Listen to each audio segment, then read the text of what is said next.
Hello, I'm Travis Klein, Assistant Director of Career Services here at Northwest Missouri State University. And today I want to talk to you about salary and benefits. So, this is one of the biggest questions that we get from students who graduate from Northwest Missouri State University. They make a great resume, they find, a really cool job to apply for, they have a great interview, but then they get a job offer and they have questions about salary and benefits, what things mean, what they should be looking for, considerations.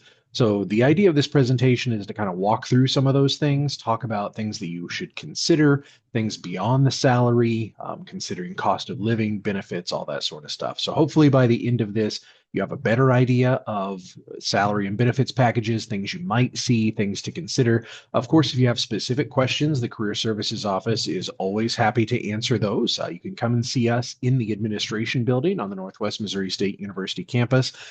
In Admin 130 is where we're located. We're open Monday through Friday from 8 a.m. to 5 p.m. We do pop-in hours from 8 to 4 where we have some additional staff. But basically, anytime the university is open Monday through Friday, 8 to 5, you can find us here in the office. You can also email us if you're away from campus. Maybe this is a second job you're getting. Maybe it's a summer internship, or you're back home for the summer, whatever that is. The general career email is career@nwmissouri.edu, and we will answer those questions there as well. We also have some information on our website you can check out at nwmissouri.edu/career. All right, so taking a look at the overall considerations for the job. So before you accept a job, the things you really need to take a look at are one, the salary. What is the pay? Is it a weekly pay? Is it an hourly pay? Are you a salaried employee? All those sorts of things are important for you to do. You also need to take a look at the geographic location and the conditions. So you may want to relocate to the Kansas City metropolitan area. Well, there is the Northland, there is the suburbs, there's the Kansas side, the Missouri side, all of those sorts of things. And there are a lot of factors that go into which one's the one that you want: the price of rent, where you actually are going to live, parking availability, all that sort of stuff. Really important for you to think about. So it's not just the actual geographic location, but it's all the stuff that comes with that. And within larger major metropolitan areas, there may be several different kind of neighborhoods or boroughs or areas or things to think about where those considerations are different. So you want to make sure you're thinking about that. You also want to know about the benefits and compensation package. Your salary is an important part of the job, but it's not the only part of the job. So things like insurance, other things like that, we'll talk about a lot of these as we go through this. But your benefits and then your total compensation, that's the really the most important thing to think about. It's not just what they pay you, it's what's the pay plus the benefits package. What are the perks that you get? All those sorts of things make your total compensation, which is really what you need to be considering there. You need to look at the company culture and the philosophy. So joining an organization, in the interview, things may be great, but once you get there, you may find that it doesn't exactly work. Doing a little bit of research beforehand, things like that can certainly help. There's more information about doing that in our interview presentation, which I'll make sure to link for you to check out, but definitely make sure that you're aware of the company, the culture, the philosophy. Those are questions you're hopefully asking in the interview, and you're well aware of that before you get to the point where you're taking a job or considering an offer. You also want to look at the job duties. Is it a standard 8 to 5 job? Are you able to leave work when you're out of work? Is overtime going to be expected? Is it paid? Those sorts of things. Is there travel involved? All those sorts of things. Job duties very important. You also need to look at your personal and professional development. Is it a job that has room for advancement? Are they going to help you get additional education and training and help develop you as a professional? Is it going to be a position that grows your professional network? All of those sorts of things are kind of intangibles, but again, can be very valuable, especially as you move through your career. And then finally, think about those future goals. So again, where do you want to be in 5 years? Where do you want to be in 10 years? Can you see yourself staying with this company long term? Is this something you're doing temporarily as part, as a transition from college into adulthood? Those sorts of things. All those sorts of things are things that you need to do. All of these things are important to consider before you say yes to a job offer. So it's not just the salary. It's not just the company and that sort of stuff. It's really all of these things cumulatively together to find the thing that's the best fit for you. But it all starts with salary. So let's start with salary. This is something a lot of folks are very uncomfortable with. It's hard sometimes to get an employer to talk about salary. It's certainly not the first question you want to ask in a job interview, but you never want to take a job without having a conversation about salary and how they're going to pay you. So starting off like what is salary? So that's what they pay you to be an employee, right? It's a lot of sometimes it is specified in a contract that you are a salaried employee for this much money per week, per month, per year, however it may be. Other things, it may be an hourly wage. So you make so much money per hour, typical full-time work week that we think of as 40 hours a week, but that's not the case in every industry, every job. So again, it's something that you need to think about. So definitely something that you need to be aware of is what the amount of pay is, so that you know if you have enough to live and that you know what it is. So it's important, but it's not the only thing to consider with the job, but it definitely is something that you need to think about. There can be additions to a salary as well. You could have a bonus. Some jobs offer sign-on bonuses, things like that. Again, benefits are important, paid time off, retirement plans, all those sorts of things all contribute to your total compensation package. So salary is not the be all end all, but it is a lot of times the starting point of these conversations.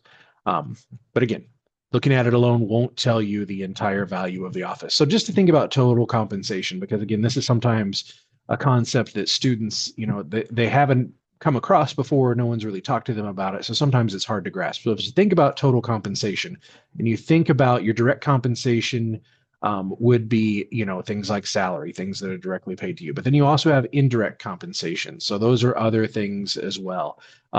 So looking at direct compensation, so you have your salary and wages, bonuses, those are directly paid to you in a dollar amount. Indirect compensation is stuff that's still super valuable, but it's stuff that maybe isn't paid to you. So it might be benefits, professional development opportunities. Maybe you get free parking where you work, different things like that. Maybe you have access to childcare or health, workout facilities, things like that, all of those sorts of things. In a lot of cases, your indirect compensation actually adds up to more than your direct compensation. So your salary and your benefits, your salary and your bonuses may be one amount, but when you look at all the other stuff that's included, that sometimes can be higher than your salary. So you put them together, and that's the total compensation. So you have to look at both sides of it to see the total value of the compensation package. So just to kind of illustrate the power of benefits, let's take a look at two jobs. So the first job pays $40,000 a year with full benefits, and the second one pays $50,000 a year without benefits. Now, at first glance, that $50,000 a year is a better deal. It's $10,000 more. That's not insubstantial, especially when you're talking in this range. That's, a quarter more versus the $40,000 a year thing. So definitely can make a difference. But when you look at the benefits itself, so this $40,000 a year, it's got the base salary of $40,000. If they're providing health insurance, it can be a wide variety of amounts depending on that. But just for example here, say it's $7,800 per year. They pay $1,200 worth of life insurance per year. You get 12 days of vacation, which are valued at 1,846, and then 10 sick days a year, which is 1,528. So your total compensation with benefits for this position that pays $40,000 a year is actually $52,374. So substantially higher, not double, but substantially more. If you look at the $50,000 a year without benefits, you've got that higher base salary. But if you're buying the same amount of insurance, you're going to have to pay out of that $50,000, $7,800. So that is in the red. That's money that you're losing. Same thing if they don't provide life insurance and you want to have that, that's another $1,200. If it has half as much vacation, you lose some value there. And the sick amount, is worth more because the dollar amount's more. But when you look at the total, instead of the $52,374 for the $40,000 a year, you're actually real total compensation for the job without benefits is $44,077. So even though at first glance the salary's higher, seems like a better deal, when you actually do the math and look at the two packages, the $40,000 a year with paid benefits is a better deal, has a better total compensation package for you. So thinking about these sorts of things, seeing if the employer will give you the number, if they can provide you, ballpark figures for what the benefits that they do, can be very helpful, especially if you're weighing two different positions or multiple positions against each other. Knowing these dollar amounts can make a huge difference. Benefits come in a lot of different forms. So health insurance is the one a lot of people think of.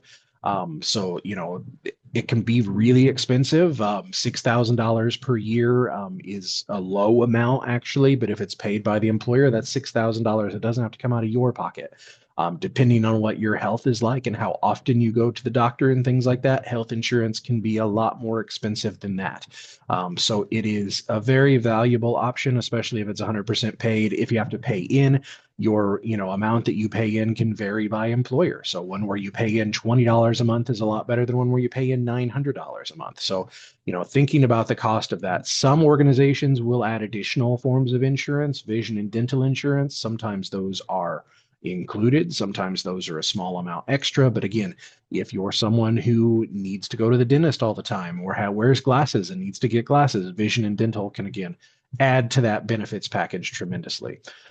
Some companies offer stock options profit sharing, again, depending on the size of the organization, the type of company that might be very worthwhile for you, things like that.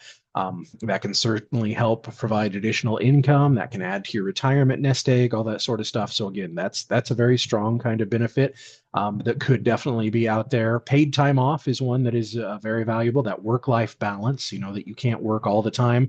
So having PTO or vacation time or flexible work hours, maybe there's one day a week where you can work from home, things like that. All of that is definitely something to think about it.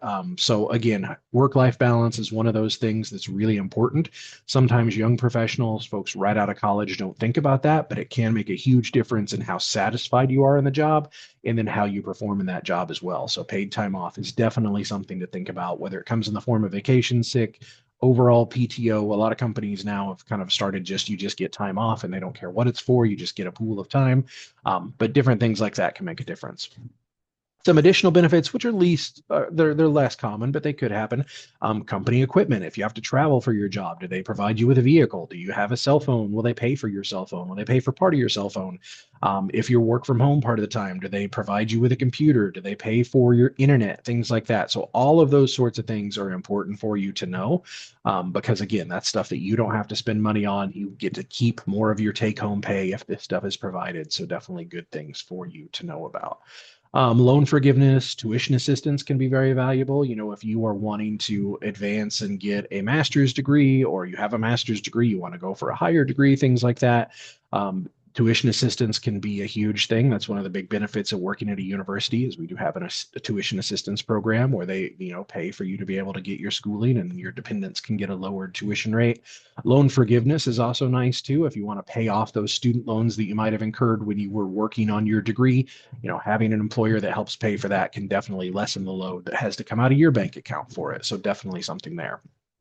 And then retirement pension plans, these are also super valuable as well. You are going to retire at some point. You can't work your entire life. So things like 401ks, IRAs, company matching programs, things like that, all super valuable. A lot of times these are the things students, they don't know what an IRA is or what's an IRA versus a Roth IRA or what does a 401k mean or a 403b or things like that. So again, we can help answer those questions. If we don't know the answer, because we don't know everything in career services, we can certainly direct you to some of our employer partners who could help answer those questions. Our friends over in the HR office can probably help with some of that. So knowing those sorts of things again. So lots of different types of benefits. These are just some of them. Of course, not all inclusive list here, but again, these are all things that go on top of your salary that make that offer way more attractive and can make it a more valuable job, even if the base pay is lower.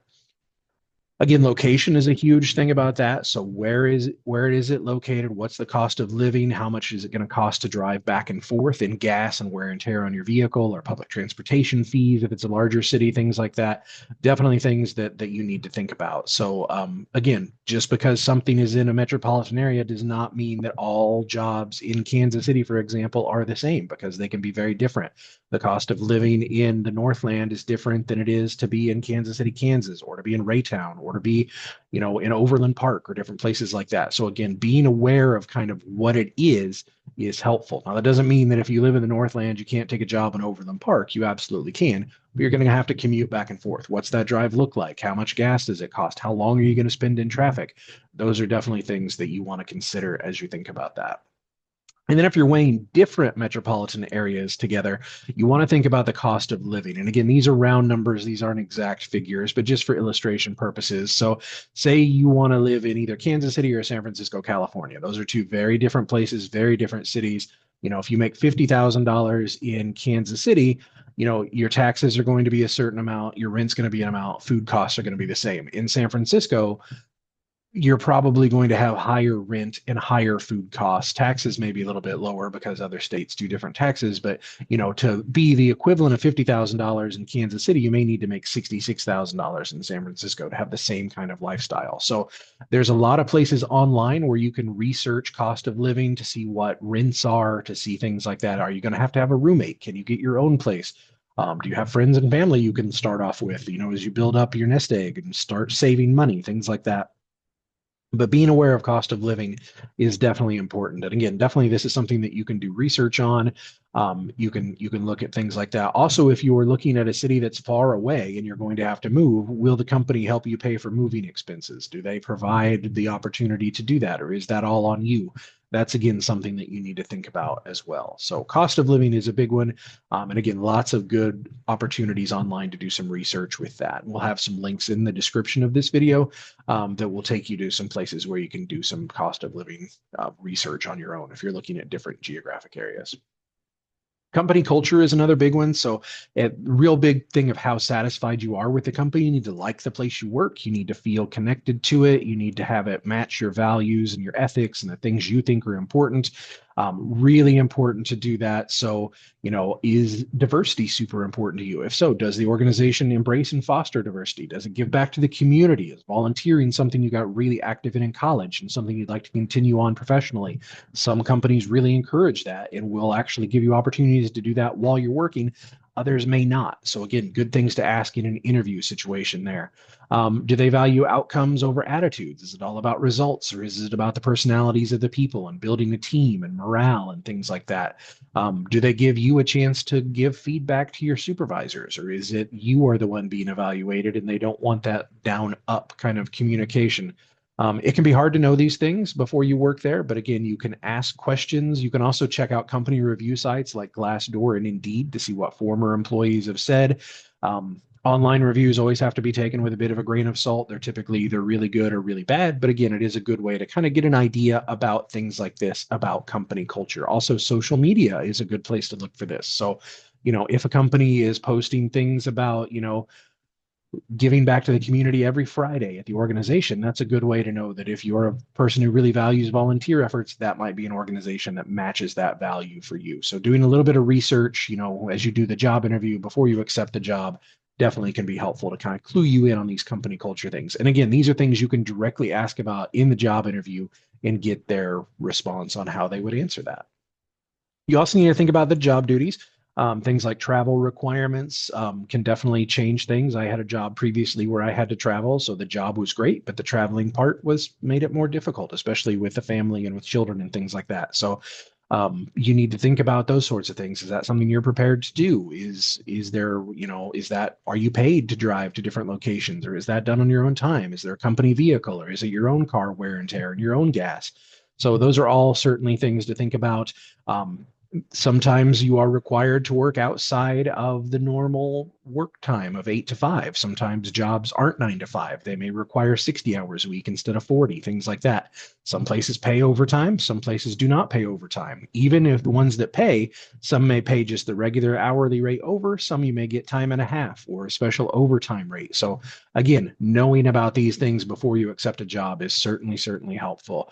Other considerations, things that you want to know, what if it's a sales job, is there a base salary or is it commission based? What does that look like? Is it up to you to develop that client list, or do they provide it? And then you just have to reach out. Those are, again, all sorts of questions you need to ask. They're going to be very specific to your industry, to the jobs that you're looking at and the companies that you're looking at, but they're all things that should be considered as you go through this process. Asking questions along the way through the hiring process is definitely important. You don't want anything to be vague or unanswered before you accept a job. You want to make sure you know all the details. Even after you get an offer, if you start thinking about these things and having these conversations, reach back out to the person that made the offer and ask these clarifying questions Because again, this is all really important stuff that can make a huge difference between a great job that you love and one that maybe isn't the best fit and you need to get out of. So again, stuff to think about.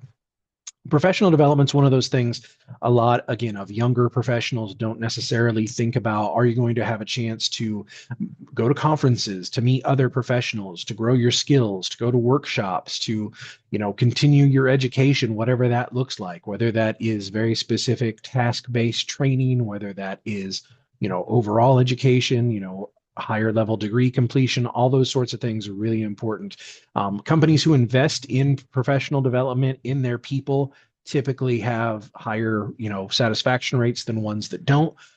But not all companies do this. So again, something to think about as well. So there's a lot of forms of professional development, conferences and seminars, online trainings, different things like that. All that sort of stuff can be super helpful. Anytime you have a chance in a job to take professional development, I would encourage you to do that because that only makes you a better employee for them, but it also makes you a stronger candidate for the next job you apply for. It gives you skills that you can use now and in the future. So it's one of those things that definitely can be a huge benefit, not only right now, but in the future too. So it is an investment. And again, if they're willing to invest professional development into you, you should definitely take advantage of it. Loyalty and longevity is another one too. So sometimes it can be difficult to get a job if you've had a lot of short-term employment that was full-time employment. Being a college student, having internships and part-time jobs and things like that, that's not going to be a big deal. But if you're looking at second, third, fourth professional job, in your previous jobs you've only held for a few months each, that's probably going to be a red flag for an employer. People do change jobs a lot more often now than they did previously, but there is still something to be said for longevity and staying in a job for at least a year, going through a cycle of what the fiscal year looks like for them. That's a good thing. So it can, when you find a good career fit, spending multiple years in a job, sometimes that's not something that young professionals want to hear, but there's certainly value in that. That doesn't mean you have to work there till you retire. But again, they're investing in you. It costs a lot to hire an employee. So if someone's going to leave right away, that's not going to be a great fit. So if they're spending the time to invest in you, make sure it's a company you would want to spend time with and you want to invest back in them with it. Sometimes there are companies out there that offer a higher salary range, but they have people that don't stay. So again, looking at Glassdoor, looking at Indeed, looking at company reviews, talking to other people maybe who have worked there, talking to professors who maybe have students who have worked there. Is it a place where people go to work and they make a lot of money, but they burn out really quickly and they leave? Is it a travel job where you have the chance to make a huge amount of money, but you're going to burn out because you're working 90 hours a week? Knowing those sorts of things are definitely important. And I can't tell you what's right for you, but you need to have that be part of your consideration. And then again, don't be afraid to talk to the human resources department of whatever organization it is to ask questions, concerns. The hiring manager is your evaluating offers. That's certainly an important group to talk to and ask questions. If you're in a situation where you're in a job and you're afraid to ask questions, it's not a good situation. So always be open to asking questions and learning more and making sure that they're willing to answer any questions that you ask as well. Some other things I would recommend considering. So again, think about your overall career goals, where you want to be in 5 years, in 10 years, and 15 years, things like that. I know that's not the easiest thing to do right out of college because you just want to find a job, but you also need to think about the bigger picture. So take a step back, think about how does this help me get where I want to be next? Is there a chance for me to move up and become a manager or become, whatever the next step for that is? Building those skills, strengthening your resume, certainly an important part of any job. Again, it's just adding tools to the toolkit. So a job that gives you a lot of professional development, a chance to meet a lot of other professionals, go to conferences, do things like that. That's going to be super beneficial, not just now, but in the future. Is it challenging? Is it something you're going to enjoy doing? Are you going to go to work and be an office drone and be miserable? Or is it something that's going to continually challenge you and let you be creative or let you do whatever, fills your bucket? That's really important to do. And then thinking about work-life balance. Again, that's not always something that's on the radar of younger professionals when they're looking for that first job out of college or looking for, the first couple even of professional jobs. But you have a life outside of work. You definitely want to make sure that you're in a position where whatever you do, is satisfying to you, but you also have a chance to live life outside of that too. Have a family, do whatever that looks like for you. you want to make sure that there's a balance there because that can be difficult. Negotiation is a whole nother topic, and I am certainly not an expert on negotiation. A few things I will tell you about negotiation is if you are wanting to negotiate, whether this is negotiate salary, negotiate benefits, negotiate anything, you need to make the decision to negotiate before you go into the interview, before you get into the phase of the offer, things like that. You need to be prepared. It's not something you can just decide, oh, I've got these two offers. I think I'll try and negotiate this one. That's probably not going to work out. It's a mindset and a skill, so definitely take some practice, just like a lot of other things. There are certainly folks who can help you with that. Our director, Hannah Christian, is a master negotiator, and she can certainly help you navigate that. Professors are great contacts. Other professionals, who've been in the industry for a while can be really helpful. Mentors, things like that. But it's certainly something that you need to do. Research and preparation are essential for negotiation. You need to make sure that the things you're asking for are reasonable. That if they're offering a salary of $50,000, you don't come back and say, well, I'll do it for 100,000. They're not going to double your salary, but they might bump it up to 55 or to 60, or they might give you more vacation time or things like that. So knowing what is actually acceptable, what the market value of that position is, that is certainly a good thing to do. And again, there's folks who can help do that research and that prep as well. And then just like with interviewing, just like with anything else, practice makes a huge difference. The first time you negotiate, it's going to be very awkward. It's going to be difficult to do. But as you've done it a few times, as you kind of know what you're doing and know how to properly research and find out, all that sort of stuff, it definitely makes it easier. So again, I am not an expert on negotiation. That's not the whole point of this presentation, but it is a thing that does exist. Some majors, it is an expectation. Sometimes it helps. It's almost expected that you do it. So getting help with it along the way is good. But again, not going to share tons of information about it. We do have tons of information on our website, though. If you would like to find out more about interviewing, evaluating job offers, find links to job boards, all that sort of stuff, nwmissouri.edu/career is where we list those. Under the student tab, there is a ton of information for you. You can also see where other graduates have gone to work. If you look at the post-graduation data page, we have reports going all the way back to 2010 that break things down by major and tell you job titles, organizations, locations where folks have gone to work. So that can be very valuable kind of as you go through the job search process, things like that. So definitely there for you. Of course, you're always welcome to visit the office as well. Admin 1:30, Monday through Friday, 9 to 4 is when we do pop-in hours, but 8 to 5, Monday through Friday, we're available there as well. Also, real quick plug for Hire a Bearcat. If you are looking for a job or internship, Hire a Bearcat on Facebook and Twitter are easy follows where we post jobs that are sent in to us. So definitely a super easy follow and a really good way to kind of jumpstart that search process if you're looking for this. And then we also have WiseDoc available to our students. So this is a service where you are able to log in with your Northwest email and password, put in the information for your resume, pick a template, and make a really nice looking document relatively easily. There's also cover letter information on there. There's stuff about LinkedIn. There's some new AI tools that they're introducing through WiseDoc. So a really great service as you kind of go through this process to take some of the stress out of building resumes and cover letters. And again, we do have a presentation just on resumes that I'll link here that can be helpful for you. But WiseDoc, if you come into the Career Services office for resume help, we're probably going to direct you to WiseDoc. So definitely a good one there. So again, so that's thinking about salary and benefits. Again, lots of information on our website, things for you to check out. So definitely would encourage you to do that. And of course, as always, with all of these different topics, anything career related, if you have questions, you have concern, you would like, individual help, please don't hesitate to reach out to us. The email address again is career@nwmissouri.edu.